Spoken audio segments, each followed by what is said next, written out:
I think we need to get to one or two of the questions. So this is from Fred. Business is very important to all currently. Currently, knowledge transfer partnership is needed. How best can SMEs share the same knowledge in Africa? And this is for the two of you.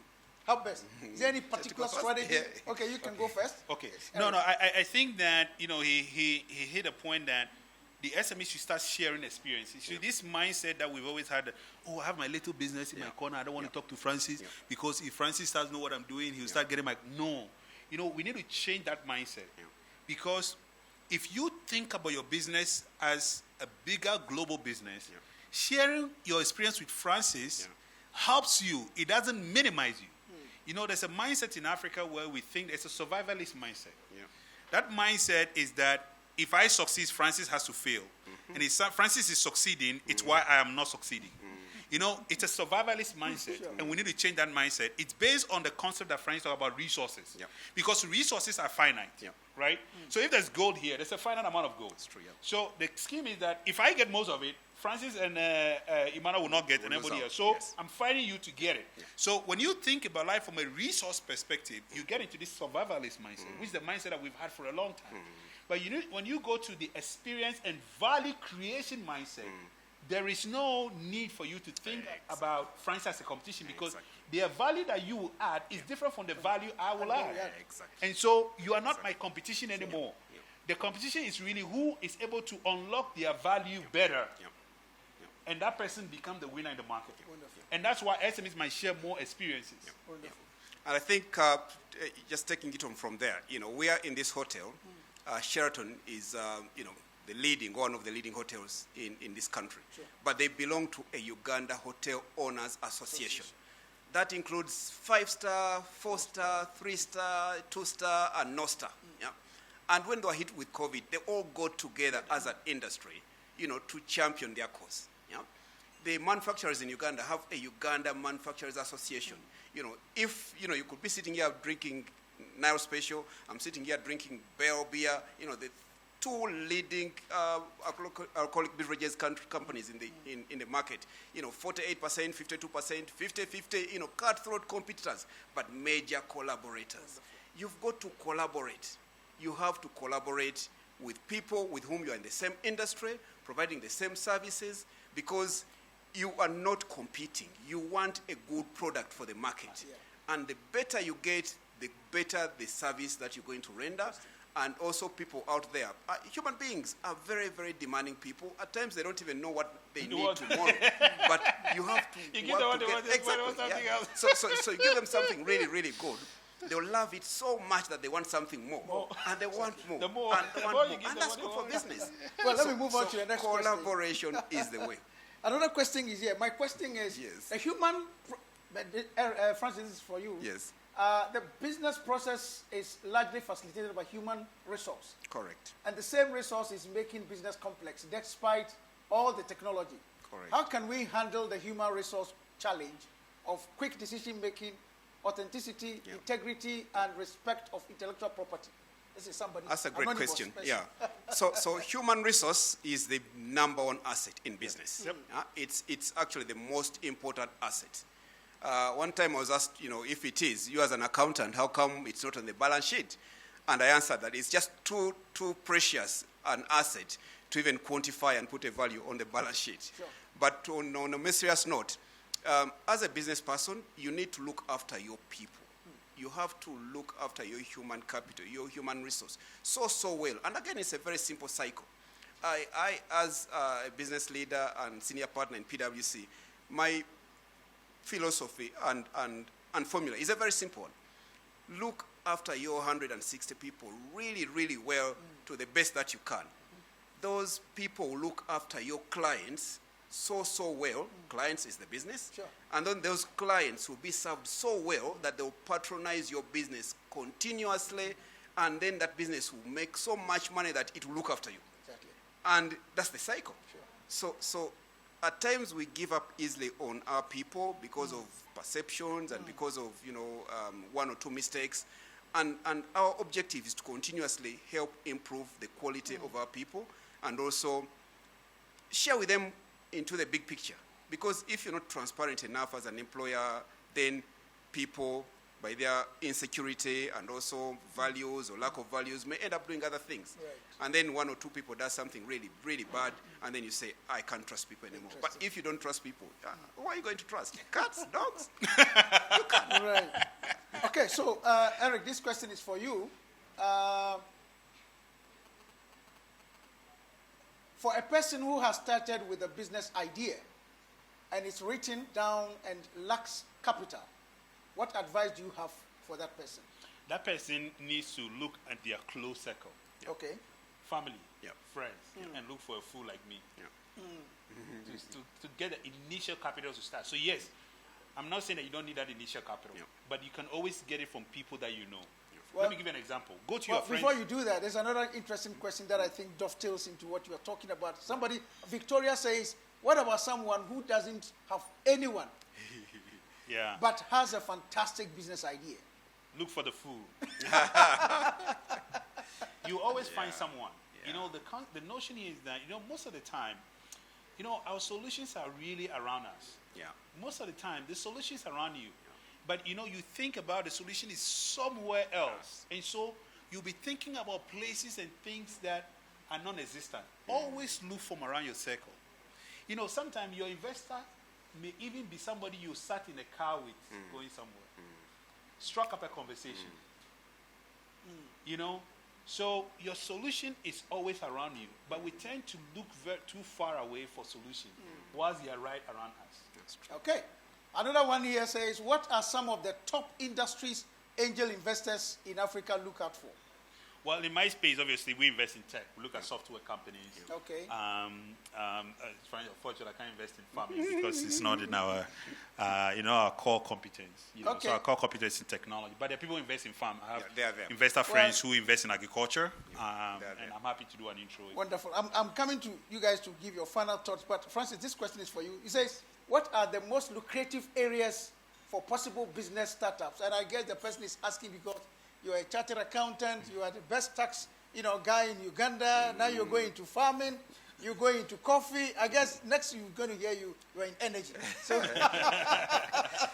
It's really hard to say, what is the best. But usually one of the best business ideas come from you experiencing a poor service or experiencing a poor good if you consume a good. And secondly, also when you're starting a business, you always have to position yourself as a customer of that business as well. And I did ask that question. If you're running a business, would you buy from yourself? Yeah. Or you leave your shop and you can't buy from somewhere else because your service in your shop is so crap. You've talked about shouldn't be using that word. You've spoken to your people to improve the service. They are not doing anything. And in fact, you don't buy from there. You don't eat from there. You own a restaurant, but you can't eat in your own restaurant. Yes, yeah.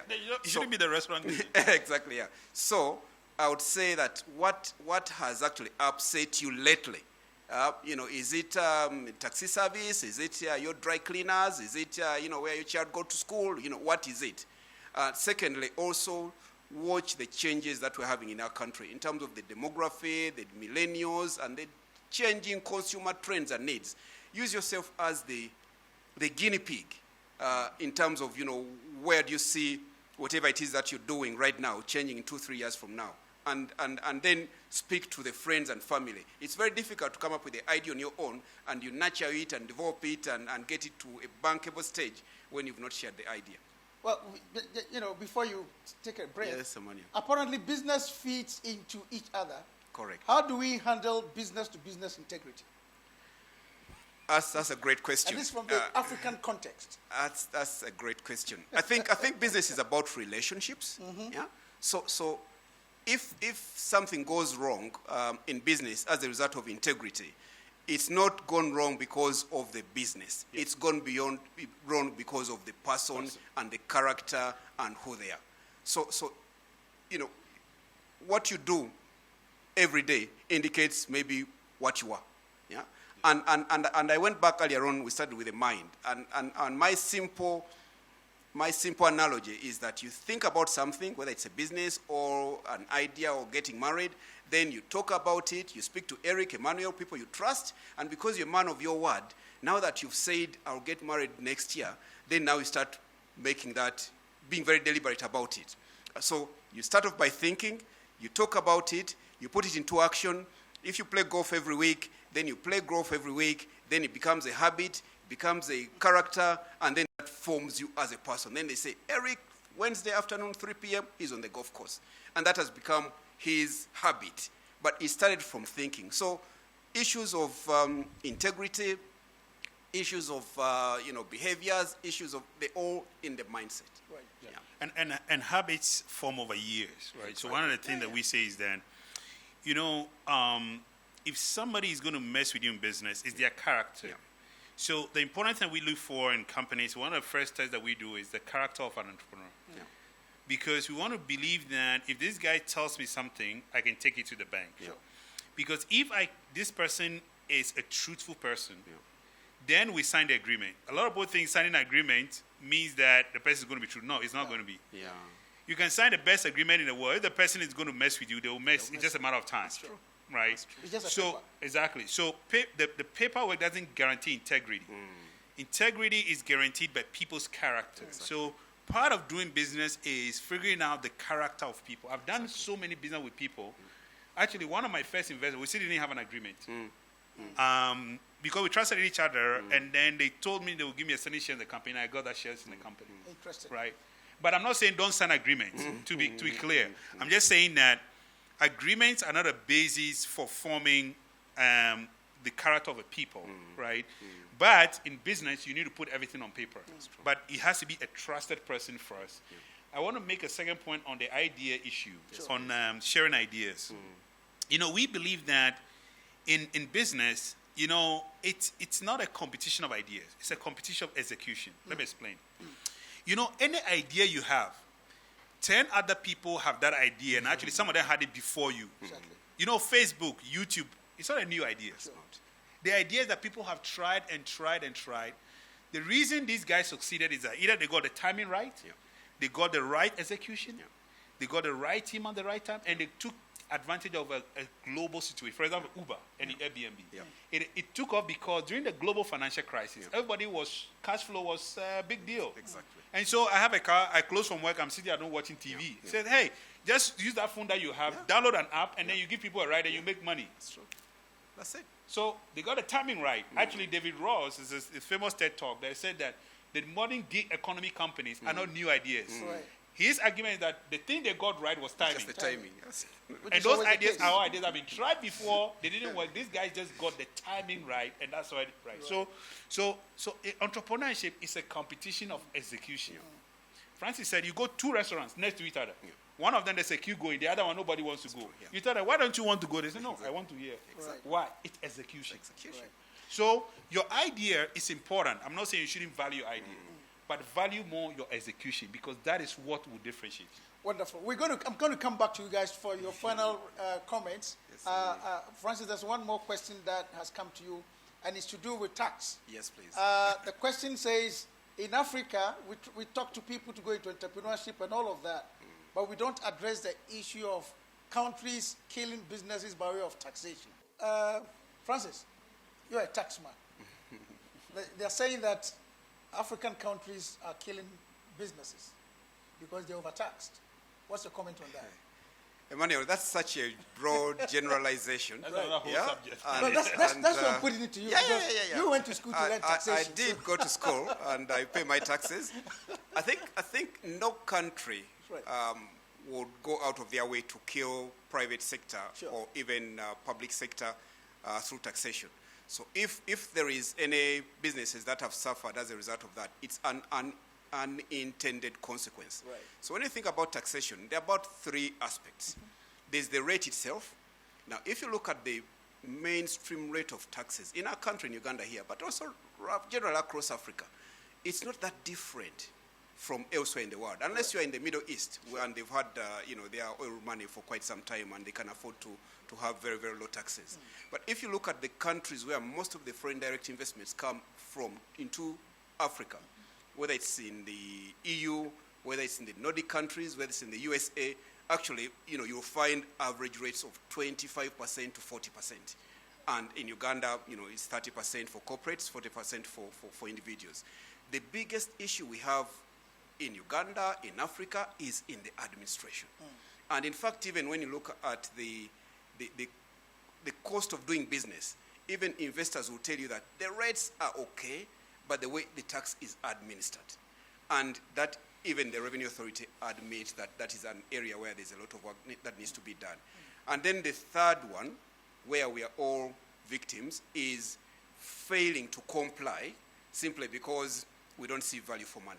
Now the question is, should you pay first and then ask the government to be accountable, or do you refuse to pay because government is not doing anything? The unfortunate thing is that if you don't pay taxes, then the government has no revenue.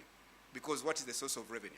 Either from taxes or from borrowing, but even if they borrow, they have to pay it back through taxes or going around and begging, but only beg and beg. Then you lose your autonomy and also your independence as a state.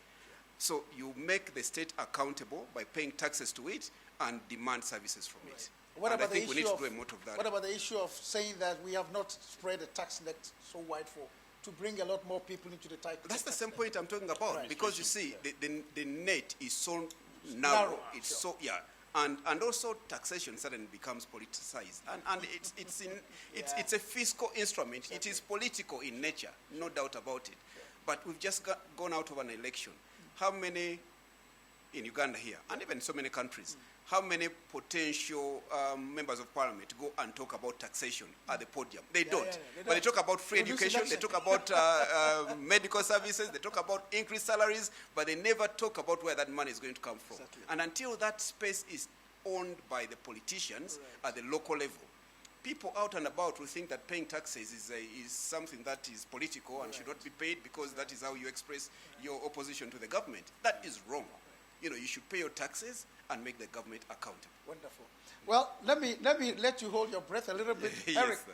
your final thoughts, your final remarks. And And I want you to contextualize your thoughts within the broad frame of the Africa Continental Free Trade Area, and how do SMEs and startups fit and progress in that context? If you don't mind. I actually think that you took the wind out of my sail there.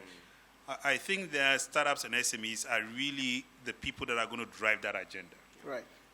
Because the reality is that they are the businesses that can move fast, that need a bigger market.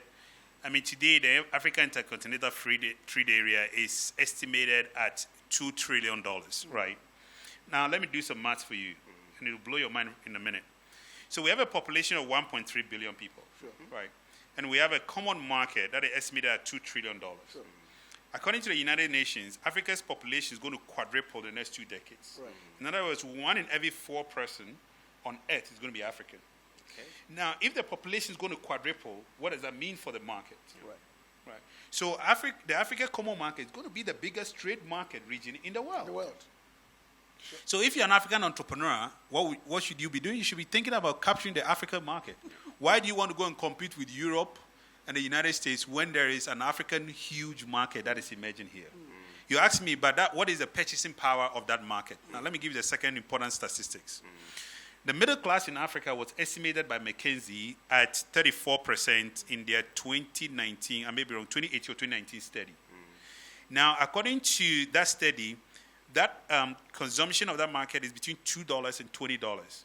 The study estimated that the current consumption pattern is on the lower bracket of that range. But according to the African Development Bank, that the middle class in Africa is going to grow to 60% by 2060. And they estimate in the World Bank and the African Development Bank study that the consumption power also of that middle class is going to go up. So the reality is that if you look at the numbers clearly, Africa is going to have the biggest common market and the biggest middle class. And so if you're building a business, where should you target? Africa. So African entrepreneurs, the ball is in your court. Great. I think, Francis, the final thoughts. Just adding on to that, I think if you look at all the successful, developed countries of the world, it's been through trade. Trade is so powerful. When you're trading with each other, you don't fight. Because, 1, you don't have the time to fight, and 2, you know that fighting or not agreeing on one thing or 2 will mess up business. So the EU, they got together simply to create a big market. in NAFTA, in North American free trade area, the ASEAN, you name it, Gulf Cooperation Council. So the African free trade area, free continental trade area is a major, major development for us. Having said that, we need to walk the talk. I've been in Uganda for quite some time. I used to work in Kenya before coming here. The EAC Common Market became a reality on paper in 2011. Right. But at times when you look at the way we are so inward-looking as individual countries, small as we are here in EAC, right, it is actually pathetic. right. So if you are an SME, if you are a startup, it's very exciting to hear about the free continental area and the opportunities in Senegal and the Gambia and Botswana. But my advice is focus on your local market here first. Yes. Try and perfect whatever it is that you're doing within your market, within your village, within your area, and the growth and the scaling up will be a consequence of your success in the local market. Wonderful. There's no way you're going to get on the plane and go to Senegal and tell them, I'm an African, I'm here. And they say, what have you done? What can you do for me? You have to succeed in Uganda first. Exactly. Then when you go there, the Uganda is a reference. And they'll say, Exactly. oh, okay. Exactly. Yeah.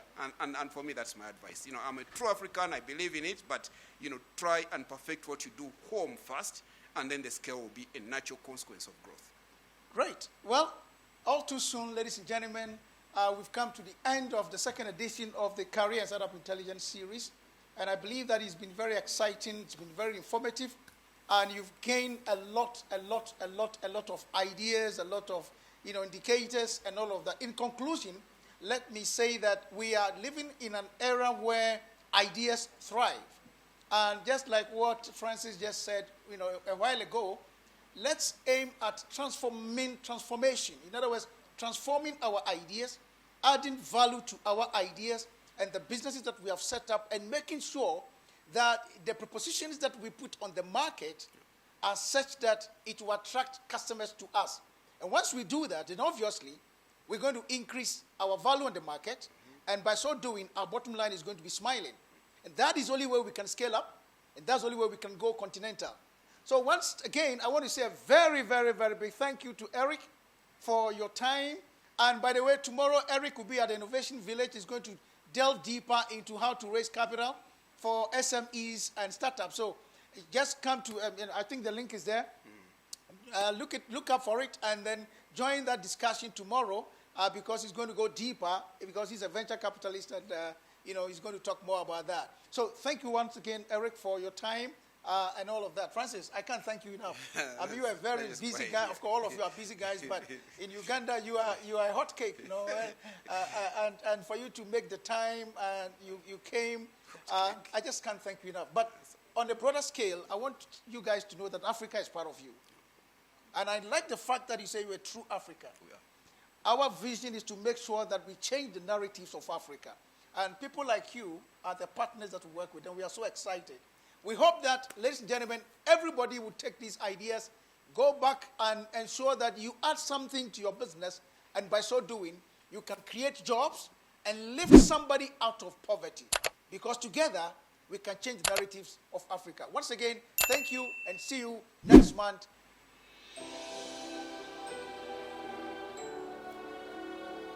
Welcome aboard the safest airline in Africa. With industry-leading safety measures to protect your well-being. The first in Africa to earn a diamond standard of safety. Offering a more contactless, safe, and seamless experience.